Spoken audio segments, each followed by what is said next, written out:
sometimes in your over-under guard pass attempt, you capture the knee, you come back, he captures and he locks his ankles. So now as I go to back step out, my leg is caught. There's a couple ways I could deal with this. First, simplest, I could just withdraw my right hand and take this out. Cover the hips, and now we're into half guard. And we're gonna learn all about how to pass from here later. But I'm gonna show you guys another way to connect this to half guard, which kind of catapults us to the finish line. It catapults us to the last step. So I get into my over-under. Adam locks his ankles, and I can't back step out. From here, I withdraw my arm, but rather than settling to keep my knee captured, I post on Adam's knee, and I drive my knee through, and I take my knee right here to the pocket of the hip.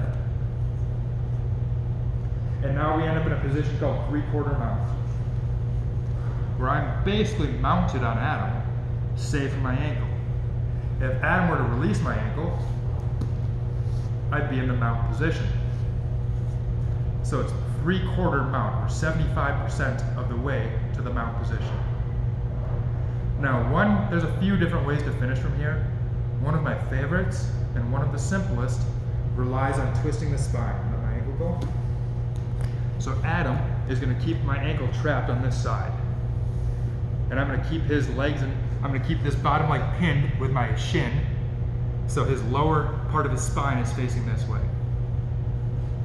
Then my right arm's gonna come and take a cross face, and I'm gonna use shoulder pressure to take the point of his chin to touch the floor over here. So we've got the lower spine facing this way, and we're gonna force the upper spine to face this way. So we're wringing the spine out like we're wringing out a towel, twisting the spine. This gets very uncomfortable for your bottom person, and oftentimes if you can come in with good enough cross-face pressure and twist the head and jaw well enough, they'll just release the ankle. It's almost physically impossible to hang on.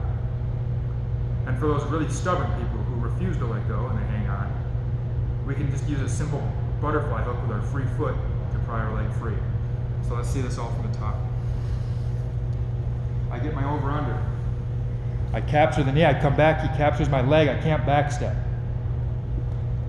I walk my knee up, my hand posts on the knee, and I drive my knee through. Here, my knee's to the pocket of the hip. Now I come in with a cross face, and I use my shoulder along his jawline.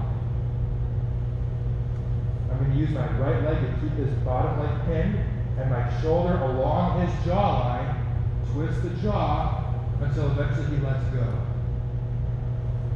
Most people will let go. Okay, let's rotate. Most people will let go.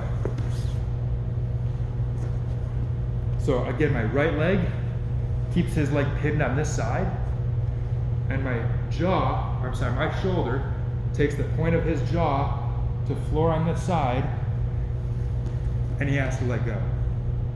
Now some people are gonna stay stubborn. Adam won't. Adam is smart, and he knows he doesn't want to get injured, so he lets go of the leg to live to fight another day. Some people are just gonna hang on though. Some people don't care, they're just gonna hang on to that ankle. So I use a good cross face just to loosen the ankles a little bit.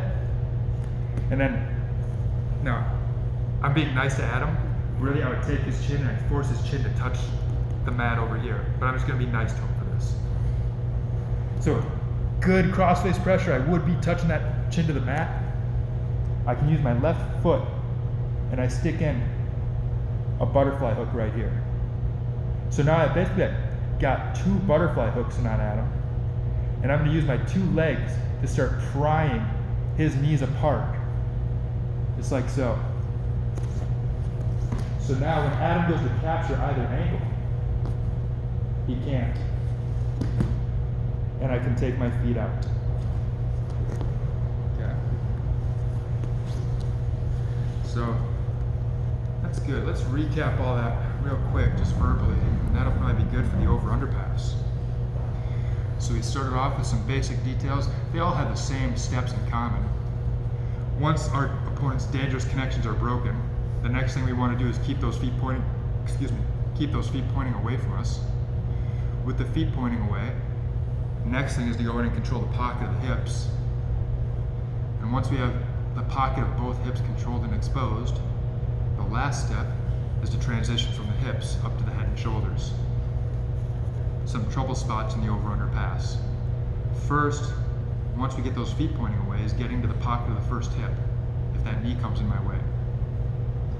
We saw we use the crook of our elbow to lift their ankle until the knee moves, and that opens the space up for me to come in and get to the pocket of the hip. Another trouble spot, that's one trouble spot, another one was the triangle.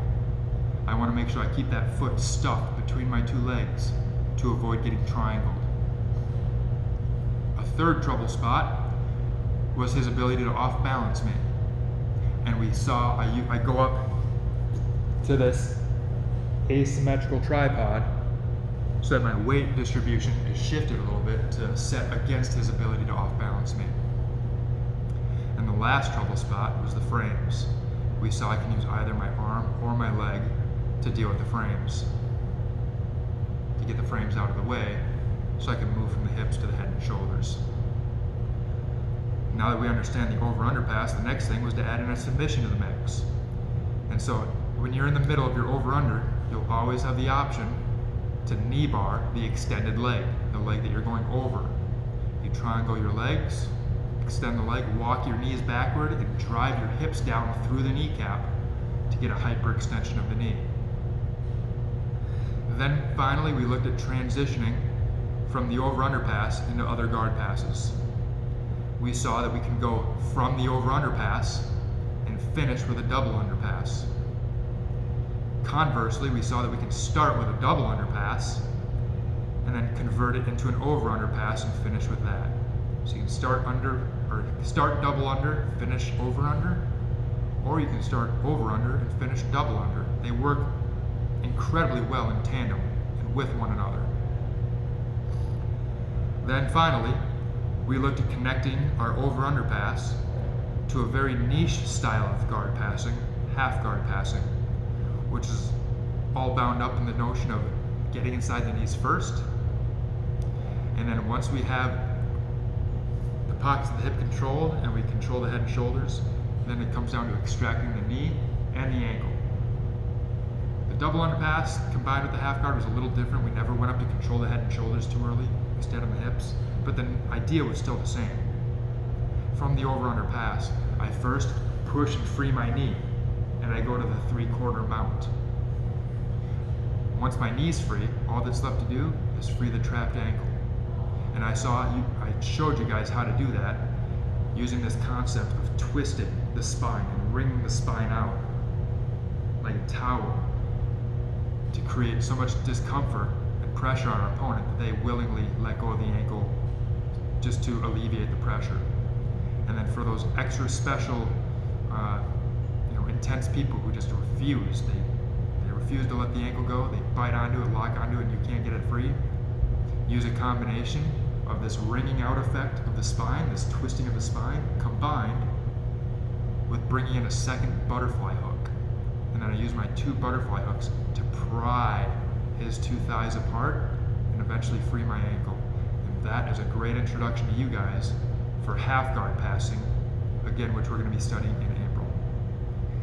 Alright, so I hope this video helped you guys understand some of the mechanics of the over-under pass. Hopefully you guys are getting the concepts of guard passing down a little bit better, and you guys are starting to see some of these same patterns play out.